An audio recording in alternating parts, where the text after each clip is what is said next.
യേശു കർത്താവ് മുന്തിരിവള്ളി, നമ്മൾ ശിഷ്യന്മാർ ശാഖകൾ. എന്താണ് ഈ മുന്തിരിവള്ളി തന്നെ പറയാൻ കാര്യം? കാരണം ദൈവത്തെ സന്തോഷിപ്പിക്കുന്നത്, മനുഷ്യനെ സന്തോഷിപ്പിക്കുന്നത്, വീഞ്ഞിന്റെ സന്തോഷമുള്ളത്. നിങ്ങൾ ആത്മാവ് നിറഞ്ഞവരായി പാടുന്നവർ, സങ്കീർത്തനം ചൊല്ലുന്നവർ. ഈസിയാണോ? അവർ എന്നെ ഉപദ്രവിച്ചുവെങ്കിൽ നിങ്ങളെ ഉപദ്രവിക്കും എന്ന് പറഞ്ഞ അതേ ചാപ്റ്ററിൽ തന്നെ ഇത് പറയുന്നത് ഓർക്കണം.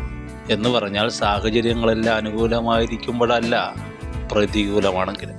ഗവൺമെന്റിന്റെ നോക്കിയിട്ടല്ല, ശത്രുക്കളെ നോക്കിയിട്ടല്ല, മിത്രങ്ങളെ നോക്കിയിട്ടല്ല, സമ്പത്ത് നോക്കിയിട്ടല്ല, സഹോദരങ്ങളെ നോക്കിയിട്ടല്ല.